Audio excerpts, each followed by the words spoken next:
Shalom. Call Halayim La, Yahweh Bahashem, Yahweh Shai, Bahashem Rakakwadash. Double honors to the elder apostles, the elders of Great Millstone, that's GMS. Peace and blessings to the Akim and a few Akwath across the four winds. It's your brother Batamai from Great Millstone, Houston, coming to you with a quick lesson. I saw this on End Time Headline, and I just wanted to bring out a few precepts on it. Israel drafts 300,000 reservists as war escalates. We're living in a time of war, you know.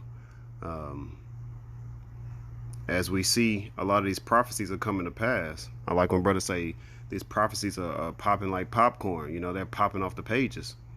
You know, for those that have, eyes to see and ears to hear, you can see and you can hear of wars and rumors of wars. You can see the war escalating, across the four winds, especially in the Valley of Jehoshaphat, which I'll, Lord willing, I'll get also in the book of Joel.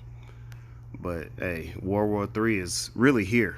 It's just starting to heat up. The Most High Yahweh, and His only begotten Son is turning up the heat. They're turning up the notches as we get closer to salvation. As we get closer to Jacob's trouble, as we get closer to the microcharagma. That grain of rice that goes underneath your skin, so that you can buy or sell. Those are the main three prophecies that's gonna come to pass real soon. But first precept I have is Revelation chapter 11 verse 14. The second woe is past, and behold, the third woe cometh quickly. So when you go into the word woe, it's death, destruction, mourning, sorrow, and that's what happened when there's war. It's going to be a lot of death, a lot of destruction, a lot of mourning, and a lot of sorrow. But this is second woe. So you have World War I, World War II. Now we're in World War III. It's the war to end all wars. Because when the true people in the land of Israel are brought there by Yahweh Shai through the power of Yahweh, there will be no war no more. But you can tell that these aren't the true people. They're number one in skin cancer. Start there. It was actually pretty fun when the first time I heard it, and then I actually saw the information on it. I just bust out laughing. But hey, they've been deceiving the world long enough.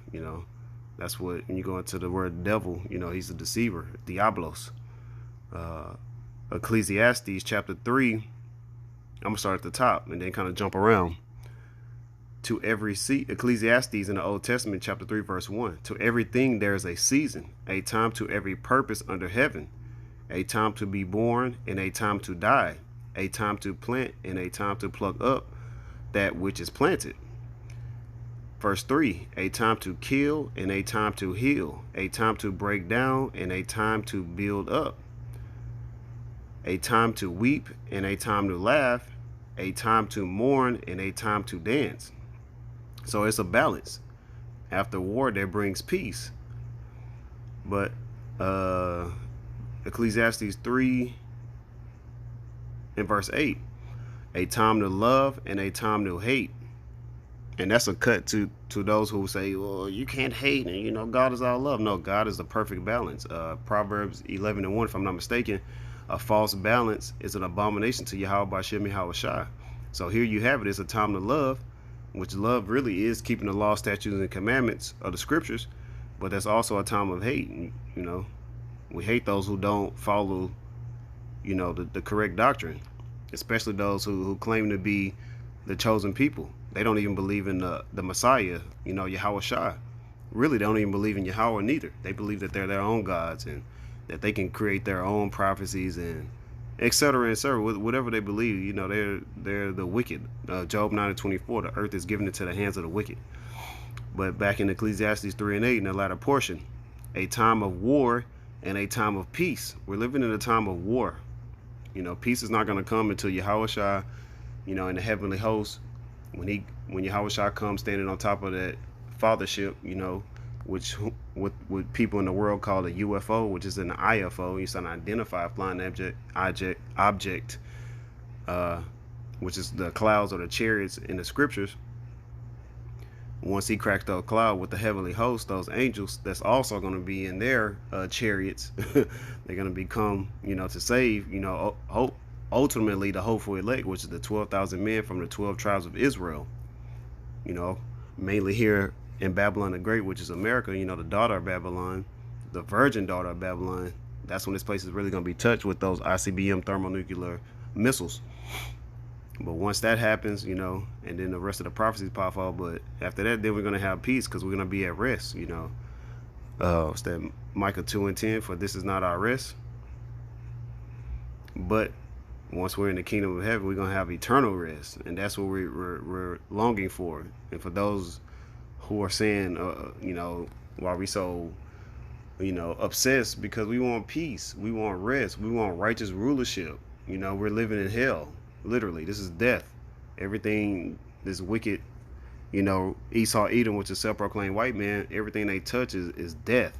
You know, they're the border of wickedness. You know, they're built for destruction. You know, going all the way back to Cain. You know, they're the sword. You know, they're the hammer of the earth.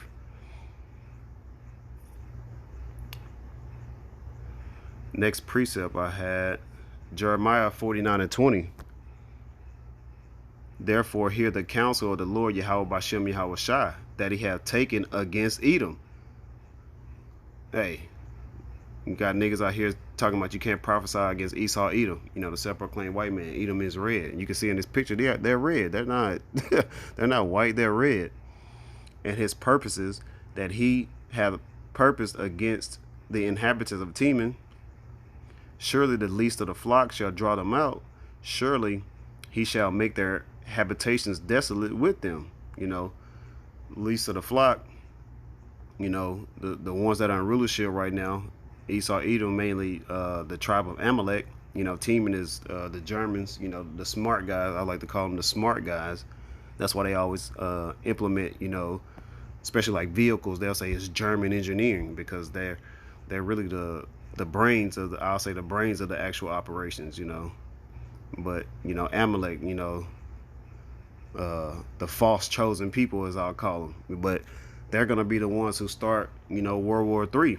So once they get drawn in, you're going to have the Arabs, which is the Ishmaelites, was the Iran, and a lot of these other Muslim nations, which is another false doctrine.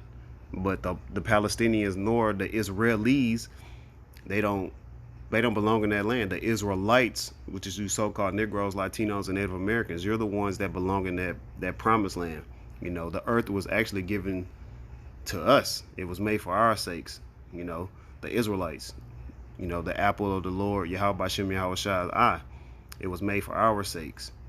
But once they get removed, then we'll be back in a righteous rulership, and then everything will be, you know, brought back to order. But, you know, we're letting you know that, hey, terrible times are coming. Jacob's trouble is coming. Joel chapter 2 verse 1. Blow ye the trumpet in Zion, and sound an alarm in my holy mountain. Let all the inhabitants of the land tremble, for the day of the Lord Yahweh Bashem Yahweh Shai cometh, for it is not at hand. Romans 13:11. Our salvation is nearer than when we believe. These prophecies are happening fast. The time is speeding up. It's speeding up for the elect's sake. You know, that's why we're constantly pushing for the elect. Joel 2:2. A day of darkness and gloominess, a day of clouds and of thick darkness. As the morning spread upon the mountains, a great people and a strong, there hath not been ever the like, neither shall be any more after it, even to the years of many generations. A fire devoureth before them, and behind them a flame burneth. You know, so I was going into these nuclear missiles, the ICBM missiles. You know, this place, Babylon the Great, is going to be destroyed in 1 hour. And how's that going to happen? Through those thermonuclear missiles. 2 Peter chapter 3 verse 10. You know, this place is going to be torched with fervent heat. The land is as the Garden of Eden before them. So right now, you know, people think they're in good case. They believe that this is paradise. People are under the illusion that the earth doesn't get no greater than this right now under the rulership of the self-proclaimed white man, Esau, Edom. But, and behind them a desolate wilderness, yea, and nothing shall escape them. So once these nuclear missiles hit, hey, this place is going to turn into, I like to call it the the big Sahara Desert. It's going to be from the East Coast to the West Coast. You know, this this place, North America, is going to be destroyed. And then last precepts I had was in the book of Joel, chapter 3. I'm going to start at verse 2. I will also gather all nations and will bring them down into the valley of Jehoshaphat. And when you go into Jehoshaphat, that's Yahweh Shaphat, which means Yahweh's judgment. You know, that's what they deem the Middle East. That's where these nations are beginning to gather. As we can see that everything is starting to line up with the scriptures, you know, for those that have eyes to see and ears to hear. You know, the Lord does have spiritual blinders on a lot of people that are going to be destroyed. But soon, you know, as prophecies start to increase, you know, the Lord will start lifting more spiritual blinders off of these people. And Salakia, and will plead with them there for my people and for my heritage Israel. So that goes to show you that it's for Israel, you know, the so-called Negroes, Latinos, and Native Americans. And when you go into that word plead, it means to judge. It's Shaphat. So just like it's the valley of Jehoshaphat, you know, Yahweh Shaphat is the place of judgment, whom they have scattered among the nations and parted my land. And then I'm going to skip down to Joel chapter 3, verse 9 and 10, and then I'll wrap it up. Joel chapter 3, verse 9. Proclaim ye this among the Gentiles. Prepare war. Hey, get prepared for war. We're already in a spiritual war, but soon it's going to be a physical war. You know, that's how we're going to be saved out of here. You know, once this place is destroyed. At the same time, when those ICBM nuclear missiles are shot off over here, you know, the Lord is going to be beaming us up into the fathership. Lord willing, we are of that hopeful number, the 144,000, which is the 12,000 men from the 12 tribes of Israel, and the rest of the 1/3, which is the innumerable multitude, the men, women, and children, the Israelites. That's going to be saved only. If you're left here on the shores of America, you know, Babylon the Great, then you will be burnt to a crisp. You will be evaporated. You'll definitely be getting sent to the spirit world, but you'll come back in the kingdom of heaven, especially if you're a heathen. You're going to come back as a slave. Wake up the mighty men, let all the men of war draw near, let them come up. Beat your plowshares into swords and your pruning hooks into spears. Let the weak say, I am strong. So you're going to put down these farming instruments and going to start investing in more weaponry, you know, because it's a time of war. We're living in the last days of the last days. And then you have these weak nations that are being geared up, you know, with the backing of Russia.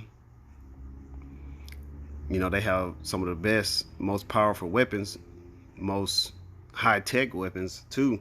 You know, a lot of their ICBM, you know, their missiles can go undetected. They have, I call them super submarines, to where they can travel all over the globe and won't be detected. So you're going to have nuclear missiles shot off from submarines, and there's going to be rockets. It's going to be the greatest 4th of July. You know how Esau Edom has the 4th of July celebration with fireworks. This is going to be the greatest fireworks, you know, celebration ever. You know, it's going to be the celebration of us getting out of captivity. And Lord willing, we'll be watching it, you know, from the fathership. You know, I like to call it the skybox, you know, literally in the sky, in the heavens, you know, watching it. You know, we have Negroes, Latinos, and Native Americans who can't afford to go to these coliseums, these modern day coliseums, you know, to watch these games. But hey, that's gonna be the best the best view to have from the chariot, you know. But Lord willing, this is edifying. Call Halayim La, Yahweh, Ba'ashem Yahweh Shai, Ba'ashem Rakakwadash. Double honors to the elder apostles, the elders of Great Millstone, that's GMS. Peace and blessing to the Akim and a few Akwat across the 4 winds. Shalom and a ball. Oh yeah, and Kwam Yasharallah.